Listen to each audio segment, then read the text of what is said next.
भगवत प्रेमियों कन्हैया के बाल रूप के दर्शन करने की लालसा एक बार कैलाश पर्वत पर विराजमान भोलेनाथ के मन में हुई। और भोलेनाथ सोच रहे हैं कि मैं तो यहाँ कैलाश पर बैठ करके भगवान का भजन कर रहा हूँ और मेरे तो परम पिता परमात्मा नंद नंदन जसोदा नंदन श्री कृष्ण कन्हैया ने गोकुल में अवतार ले लिया है। परंतु बंधुओं, भोलेनाथ लाख प्रयत्न कर लें परंतु अपने गले का सर्प और मुंडों की माला को वो कभी नहीं छुपा सकते। तो आज गोकुल की गलियों में भोलेनाथ का प्रवेश हो रहा है। हो एक जोगी आया री तेरे द्वार, दिखा दे मुख लाल का। एक जोगी आया री तेरे द्वार, दिखा दे मुख लाल का। एक जोगी आया री तेरे द्वार, दिखा दे मुख लाल का। जोगी आया री तेरे द्वार, दिखा दे मुख लाल का। भोले बाबा यशोदा मैया के दरवाजे पे जाते हैं और कहते हैं कि अलोक निरंजन। यशोदा मैया अंदर से आती है, हीरे मोती लेकर के आती है कि ले बाबा तू भी आ, मेरे लल्ला को बहुत सारा आशीर्वाद दे करके जा।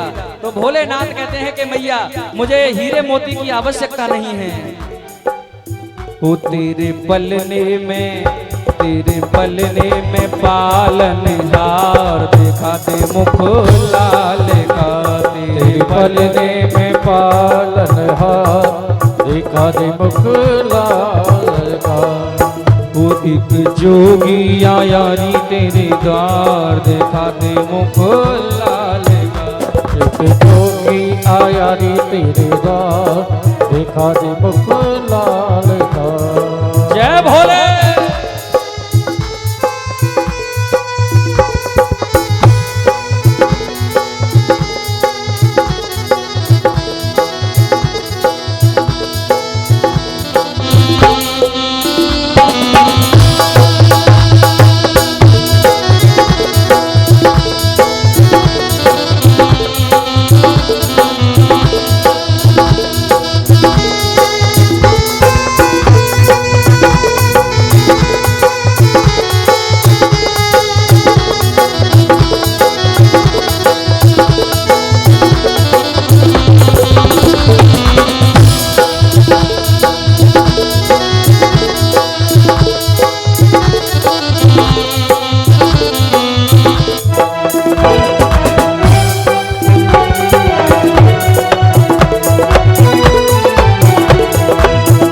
हे मैया यदि तू अपने लल्ला के दर्शन करा देगी तो तेरी बहुत बड़ी मेहर होगी।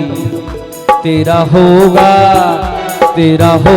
बड़ा उपकार, दिखा दे मुख लाल का। तेरा होगा बड़ा उपकार, दिखा दे मुख लाल का। मैं तो आया हूँ तेरे द्वार, दिखा दे मुख लाल का। मैं तो आया हूँ तेरे द्वार, दिखा दे मुख लाल का। एक जोगी आया री तेरे द्वार, दिखा दे मुख लाल का। एक जोगी आया री तेरे द्वार, दिखा दे मुख लाल का। ओ तेरे पलने में पालन हार, दिखा दे मुख लाल का। तेरे पलने में पालन हार, दिखा दे मुख लाल का। अपने तन पर विभूति लगा करके मेरे देवादिदेव महादेव गोकुल की नगरी में पहुंचे। यशोदा मैया के द्वार पर अलख जगाया और कहते हैं कि हे मैया भिक्षाम देहि। मैया तुरंत भिक्षा लेकर के आई तो महादेव ने कहा कि हे मैया मुझे तेरे लल्ला के दर्शन की भिक्षा चाहिए। और जब यशोदा मैया ने भोलेनाथ के गले में मुंडों की माला और वो सर्प देखा तो कहती है कि माफ करना जोगी बाबा, मेरा लल्ला छोटा है और तेरे जो गले में है मुंडों की माला है ये नाग लटका है, इसको देख करके मेरा लल्ला डर जाएगा। यदि तुझे भिक्षा कम लग रही है तो और ले ले, तू जो मर्जी बोल दे, तू सब कुछ ले ले, परंतु बाबा मैं अपने लल्ला को दर्शन तेरे को नहीं करा सकती। भोलेनाथ कहते हैं कि हे मैया ये तू क्या बात कर रही है, अरे ये तो छोटा सा नाग है, तेरा लल्ला तो हजारों फन वाले शेष नाग पर शयन करने वाला है, ये नाग इसका क्या करेगा। यशोदा मैया कहती है कि हे बाबा ये तू क्या बोल रहा है, किसी चित्र में भी मेरा लल्ला यदि सर्प को देख लेता है तो वो मेरे हृदय से लग जाता है। बाबा तू कुछ भी कर, मैं अपने लल्ला को तेरे पास नहीं ला सकती। भोलेनाथ कहते हैं कि मैया मैं भी संकल्प लेकर के आया हूं, तेरे लल्ला के दर्शन किए बिना मैं तेरे दरवाजे से नहीं जाऊंगा। मैया कहती है कि तू चाहे जो मर्जी कर, परंतु मैं अपने लल्ला को छोटे से को तेरे सामने नहीं लाने वाली। मैया ने अपना दरवाजा बंद किया और भोलेनाथ ने वहीं पर धूनी रमा ली। एक दिन हुआ, 2 दिन हुआ, तीसरा दिन प्रारंभ हुआ और तीसरे दिन जब यशोदा मैया ने अपना मुख्य द्वार खोला तो देखा कि भोले बाबा वहीं पर बैठ करके प्रतीक्षा कर रहे हैं, प्रतीक्षा कर रहे हैं। यशोदा मैया कहती है कि हे बाबा अभी तक तू गया नहीं, 3 दिन हो गए। भोलेनाथ कहते हैं कि अरे मैया 3 दिन तो क्या, मैं 3 जन्मों तक यहीं पर बैठा रहूंगा, परंतु बिना दर्शन किए यहां से नहीं जाऊंगा। मैया को दया आ गई।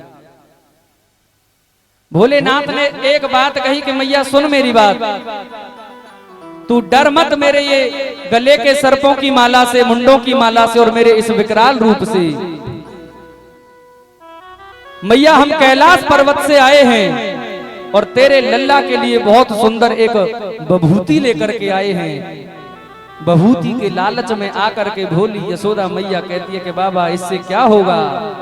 महादेव कहते हैं कि मैया इस बभूति को यदि तू अपने लल्ला के मस्तक पर लगा देगी तो जीवन में उसको कभी किसी की बुरी नजर नहीं लगेगी।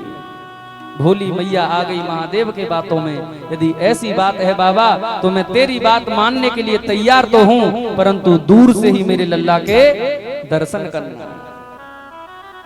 इतने में ही वहां पर यशोदा मैया की पुरोहितानी पूर्णमासी आ जाती है और कहती है कि ये तो कोई साक्षात मुझे कोई महान विभूति लग रही है।